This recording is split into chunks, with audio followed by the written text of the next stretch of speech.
la série, nous entendons généralement la parole des acteurs.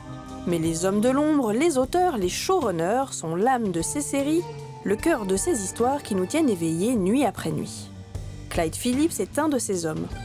Showrunner et scénariste capable de nous faire rire avec Parker Lewis, frémir avec Dexter ou pleurer avec Nurse Jackie, il nous raconte des vies pleines d'échecs et de moments de grâce depuis plus de 30 ans. Nous avons profité de sa présence au festival Sérimania à Paris pour en savoir un peu plus sur cet artisan de la télévision. You started writing in 1984, but the first show French people know you for is Parker Lewis. Oh, I know, that's amazing to me. It's so big here. Everybody knows it.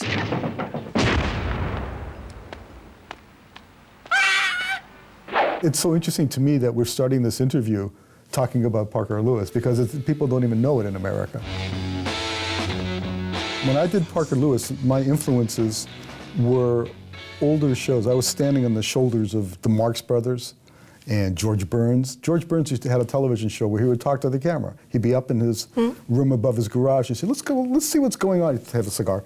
Let's see what's going on downstairs in the house. And Gracie's talking to the mailman, and let's go down. And so I was hungry to do something that could break the fourth wall. Do you know the phrase? Yeah. And be unexpected and be funny and a little dangerous.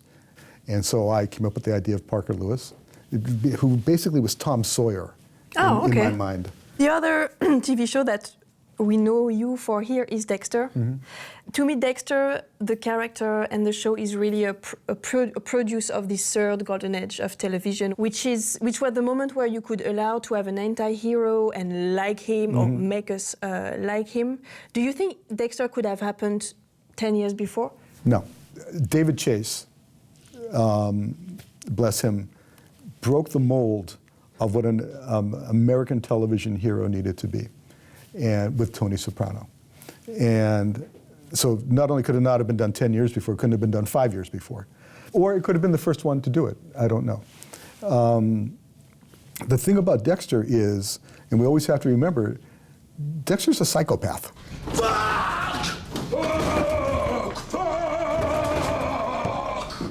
Feels good.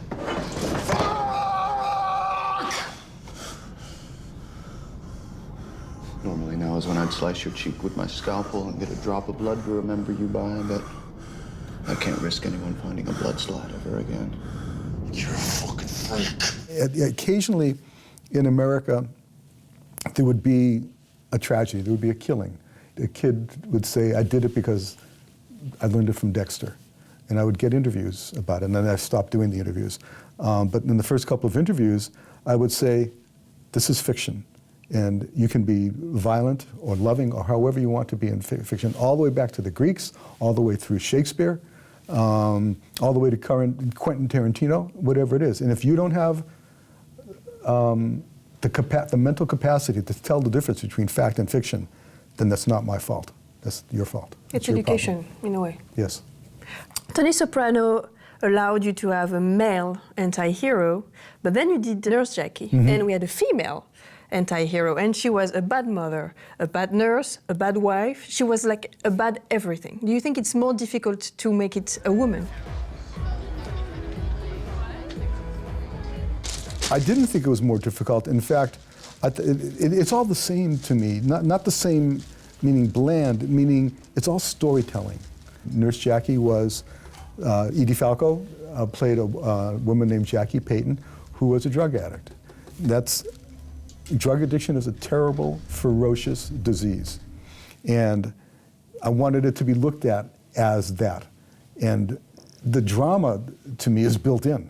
How do I make her acceptable to you as an audience? That's the challenge. When I did Nurse Jackie, I hired 7 writers to be in my writing room. 4 of them were women, because I had a lot to learn about it. And as I mature as a person and as a writer, I bring more life experience to it. I have a daughter.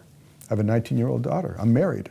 I could not have written Nurse Jackie and what she was going through 20 years ago. I didn't have that experience. I couldn't draw upon it.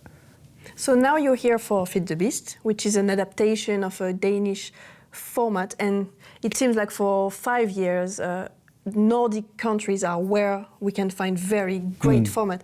Why do you think it is? I don't know why it's the Nordic countries, but it's also Israel.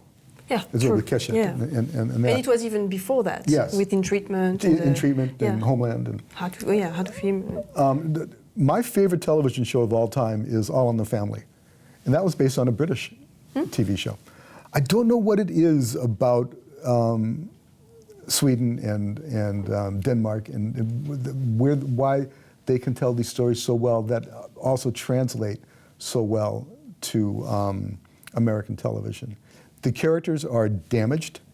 There's kind of a wry subcurrent of humor, both which, I've created comedies and I love writing damaged people.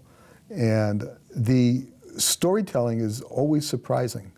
And I don't know specifically why geographically it comes from there instead of somewhere else in the world.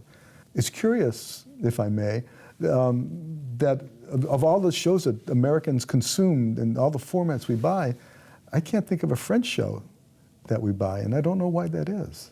I don't know. We have no humor. Well, that's funny that you say that. But why specifically this show attracted you?